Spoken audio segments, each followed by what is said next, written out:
Kenapa Nabi Adam alaihissalam gagal melawan godaan iblis? Kenapa beliau gagal?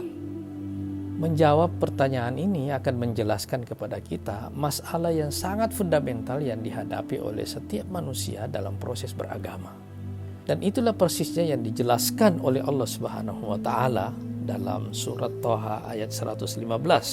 Walaqad ahidna ila Adama min qabl. Sungguh kami telah membuat janji sebelumnya kepada Adam. Fanasiya, lalu ia lupa dengan janjinya. Walam najid lahu azma.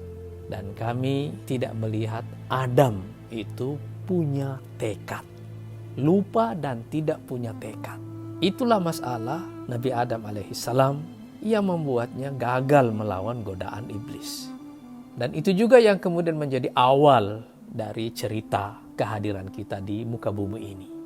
Peristiwa itu menjelaskan kepada kita bahwa setiap manusia dalam proses beragama dan secara keseluruhan dalam seluruh hidupnya mempunyai satu masalah yang sangat fundamental, yaitu kekuatan tekadnya. Masalah dengan tekad ini adalah karena tekad adalah energi jiwa yang diperlukan oleh manusia untuk bergerak. Oleh karena itu, pusat kekuatan eksekutif di dalam diri manusia terletak pada tekadnya. Begitu dia tidak punya tekad, tidak ada hal yang bisa dia capai dalam hidupnya. Tidak ada satu mimpi yang bisa dia raih dalam hidupnya. Karena antara mimpi dan tindakan itu ada jembatan yang mengantarainya. Jembatan itu adalah tekad. Tekad adalah sumber energi yang membuat manusia mau bergerak. Tekad adalah satu titik di mana pikiran menjadi keyakinan dan keyakinan matang sedemikian rupa dan siap untuk menjadi tindakan. Itu sebabnya tekad mempunyai posisi yang sangat sentral dalam seluruh kepribadian manusia. Begitu ada kelemahan pada sisi ini, maka dia pasti punya masalah dalam seluruh hidupnya. Itu sebabnya Rasulullah SAW mengajarkan kita satu doa yang diajarkan oleh beliau sebelumnya kepada para sahabat sebagaimana diriwayatkan oleh Imam At-Tabarani dari Shaddad bin Aus Al-Ansari. Isi doanya begini: Allahumma inni as'aluka tsabata fil amr wal azimata 'ala rusyd. Ya Allah, aku memohon kepadamu keteguhan, ketegaran dalam semua urusanku dan tekad yang kuat di jalan kebenaran. Ketegaran dan tekad yang kuat di jalan kebenaran adalah makna yang diajarkan oleh Rasulullah SAW untuk kita jadikan sebagai doa kita setiap saat.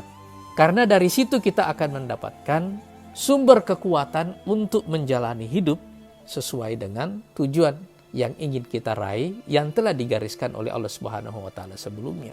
Dalam kaitan itulah puasa ini memberikan kita pelajaran bagaimana menjadikan tekad kita menjadi kuat.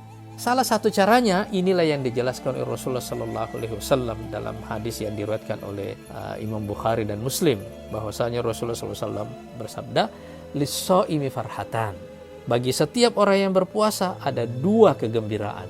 Farhatun hina yuftir, kegembiraan yang dia rasakan waktu dia berbuka, wa farhatun hina yalqa rabbahu, dan kegembiraan yang dia rasakan saat dia bertemu Tuhannya. Mengapa Rasulullah SAW menggambarkan kepada kita dua kegembiraan ini? Karena begitu kita berpikir tentang akhir dari suatu tindakan yang kita jalani, misalnya seperti puasa ini, kita akan terobsesi kepada hasil akhir itu. Dan di sini Rasulullah SAW menyebutkan kata farhatan, dua jenis kegembiraan. Satu kegembiraan waktu kita buka puasa, satu lagi waktu kita bertemu dengan Allah Subhanahu wa taala. Sumber kegembiraan ini akan menjadi sumber obsesi bagi kita. Ada sesuatu yang ingin kita raih, yang kita itu terobsesi untuk meraihnya, dan obsesi itu menguatkan tekad di dalam diri kita, meyakinkan kita sedemikian rupa, memberikan energi kepada jiwa kita untuk menjalani apa yang harus kita jalani dalam rangka meraih mimpi atau obsesi itu tadi. Jadi di sini terkandung satu pesan yang sangat penting, bahwa puasa ini melatih setiap muslim untuk memiliki tekad yang kuat. Dan tekad yang kuat inilah yang akan membuat kita berjalan insya Allah sampai akhir mendapatkan dua kegembiraan seperti yang dijanjikan oleh Rasulullah SAW itu.